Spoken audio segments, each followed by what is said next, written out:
What's going on, everybody? This is episode 811 of the First and Frame Rate Show. I am VF Baller, where we talk about Georgia Southern and Atlanta Falcons football. And if you're watching the show, you're probably wondering, I got on Atlanta Hawks gear. Right now, I'm watching the Atlanta Hawks. Hopefully, they will pull off the win against the Pelicans. They're actually a fun team to watch, and they're a little sloppy right now, but they're a fun team to watch. And I will probably be doing some content involving the Atlanta Hawks, so be on the lookout for that. Hopefully, you guys will enjoy that. But today, we're going to talk about Coach Clay Helton. We're going to grade his coaching performance for the 2024 season.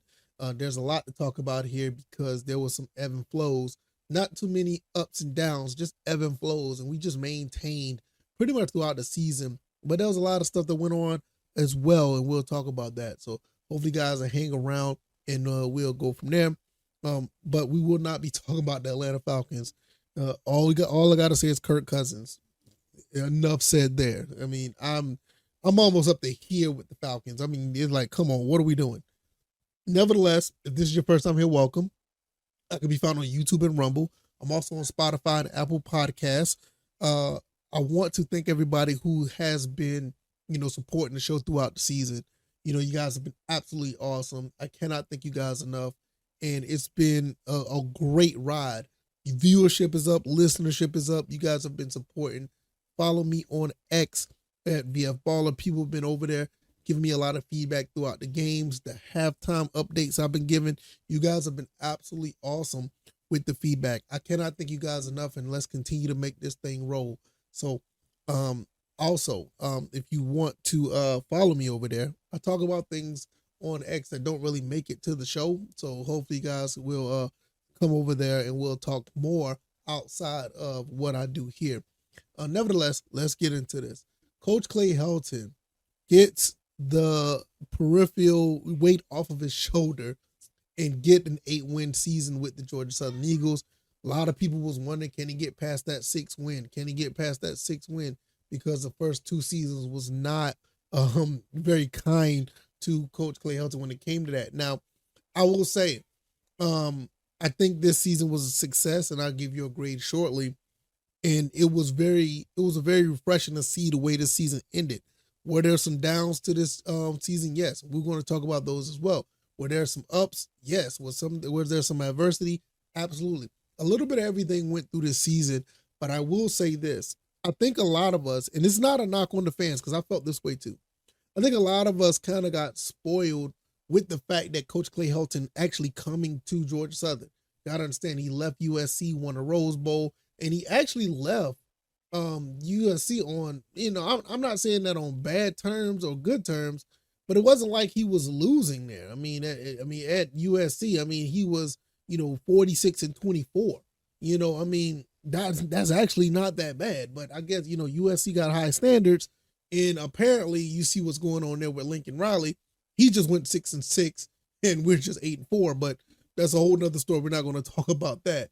But yeah. So nowadays, some people feel like that's not enough. You have to put yourself in a position to be at that top tier every year, and that is a tough thing to do.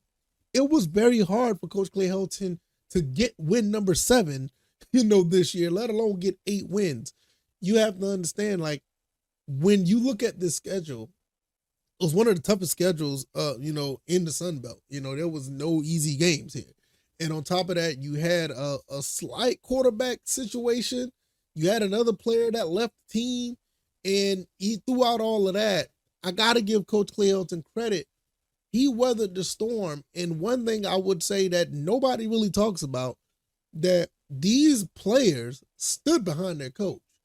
And in everything that happened with this whole situation with Dexter Williams and Isaac Walker, it could have got ugly. But these guys stayed the course, and I can't speak for all 100+ players on the team, but Coach Clay Helton, or I can't speak for him either, but from the outside looking in, it looked like this was a very professional approach to everything that happened this season. You go in a toe-to-toe at Boise State, which looked like they're about to be in the playoffs, and to be honest, it's anybody's championship to have in the playoff this year. So that's something else we can talk about down the road as far as being that type of team that can get there. We went to toe-to-toe with Boise State, and And I'll be honest, if we would have I feel if we would have punted the ball instead of go for it on fourth down, we probably would have gave ourselves a chance. But that's a whole other story. You go to Nevada and you beat them, very tough team, and very tough game to win all the way across the country. Then you go to you go to South Carolina. Well, South Carolina State comes to us. We beat them in handily. Number 5 Ole Miss. We was the first team to score a touchdown on Ole Miss at the time. That team looked like they was running through everybody. Look at them now; they're so, but it's still a very formidable team. 3 wins in a row after that. Georgia State. The comeback game against Marshall, which was a phenomenal game. I still look at that as the Dexter Williams game, And then you got the James Madison game where we looked pretty good. Then kind of like the wheels fell off a little bit. The Old Dominion game is a game that I don't like the fact that we went in that game and laid an egg like that. We lost by, 38 points. You know what I'm saying? We lost, what was it, 38? Yeah. We lost about, 28 points, I guess. I don't know my math, sorry. 47 to 19. We got beat up in that game. But nevertheless, hey, you can't be all on point. You can't be on point the entire season. It happens. Put that game behind us. Went to beat South Alabama in another game that Dexter Williams comes in, and we end up winning that game.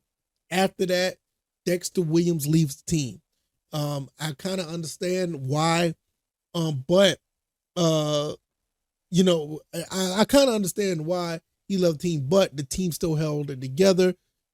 Even though they held it together, we had a bye week. You come back and play against Troy, and this is the game. I don't care about the Boise State loss. I mean, I get it. That's a very good team, very good running back. We went up against Ole Miss. All honesty, I didn't think we had a shot when I found out how good Jackson Dart was. The Old Dominion game, that's one game I felt like, okay, this is the game that it happens. If anything, I would have liked to lose one Sun Belt game in the Ole Miss game, or we just lose the Boise in the Ole Miss game and win out. I would like that, but that was the game, that it is what it is. The Troy game was inexcusable. That's the game we should have won that game.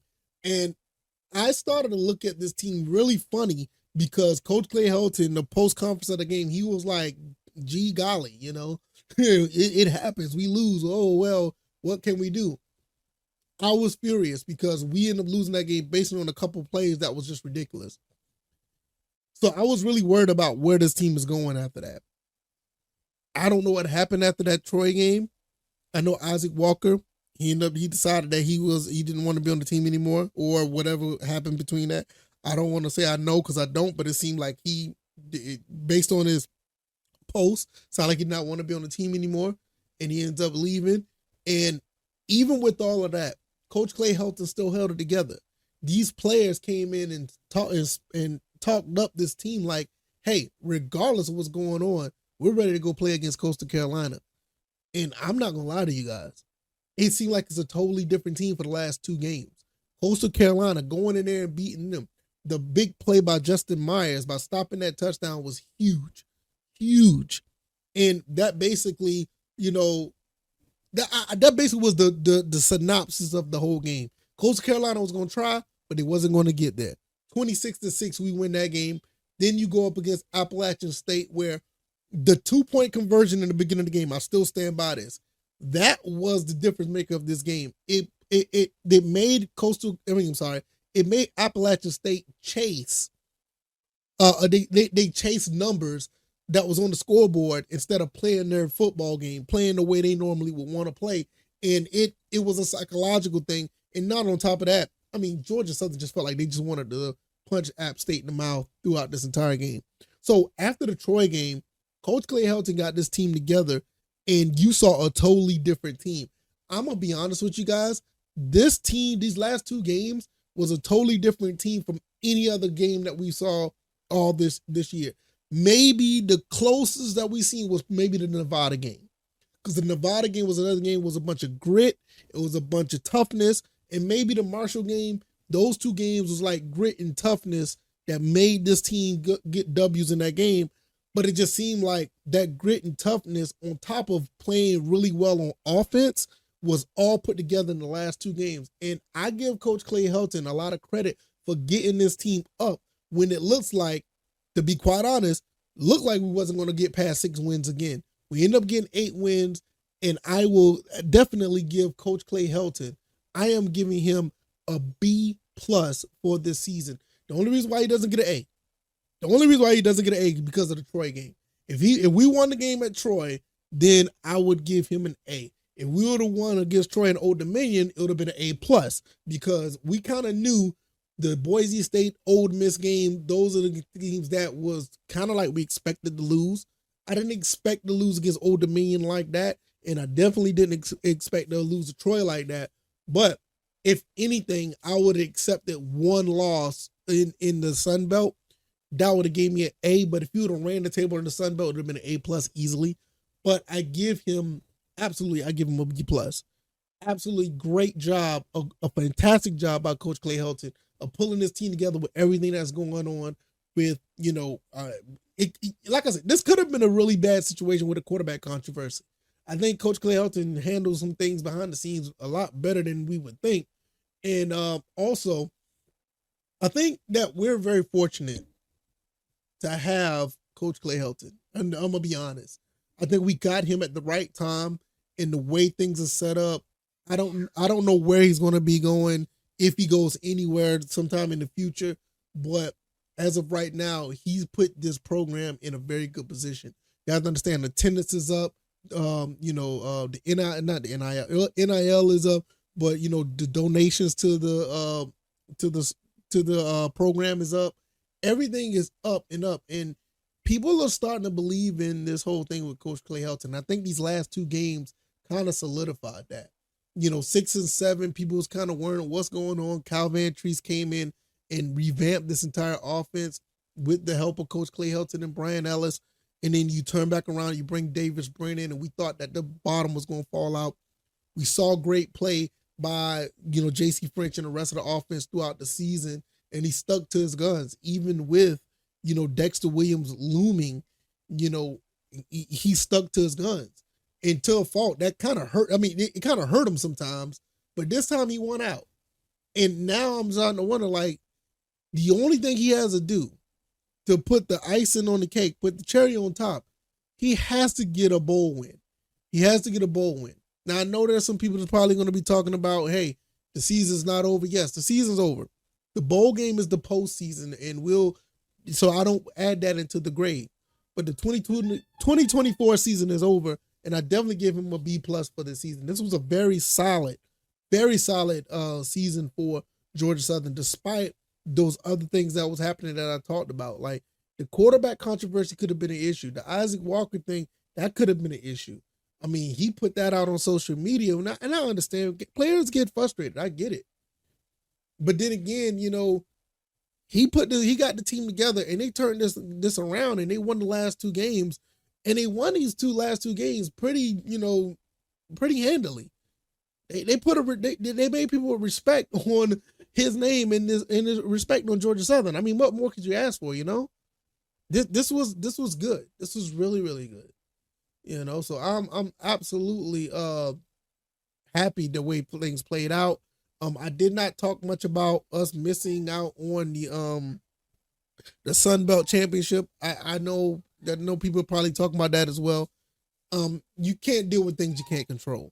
And I know we could have beat Troy, and that's why I knocked them on that, because that was the worst loss of the season. But nevertheless, he does, in my opinion, make up for it by winning the last 2 games. And we need to go to a bowl game. And what bowl game we go to, we need to win that game. You're 0-2 already in bowls, and we need to bring a trophy home. Now, before I get out of here, before I say this, Coach Clay Helton has done pretty good so far, in his tenure at Georgia Southern. You're 2-1 against Coastal Carolina. You're 2-1 against Appalachian State. You're 2-1 against Georgia State. You made it to a bowl twice, and you finally got over the hump and got the 8-4 season. And the trajectory is on the up and up. The program is in a good shape. Donors are donating. Donors are donating, and you got attendance up. Everything is looking good. It's very hard to sit here and be like, man, we may need another coach. Nah, I think Coach Helton is here, man, and we need to find a way to hold on to him for a little while longer. So congratulations, Coach Clay Helton. Congratulations to the Georgia Southern Eagles. And whatever bowl game you go to, I hope you smack that team in the mouth and bring that trophy back to Paulson and bring it back to Statesboro. If you like this commentary, hit the like button, share this podcast, subscribe to the channel if you haven't already. YouTube, Rumble, Spotify, Apple. Follow me on X at VF Baller. I am going to get up out of here. I'm about to watch the rest of this Hawks game, and I'm trying to find out what's going on here because it's halftime 59-58, I think. Yeah, okay, 58-59. Okay, cool. All right, but I'm going to get up out of here. Y'all take it easy, and y'all be blessed. Peace.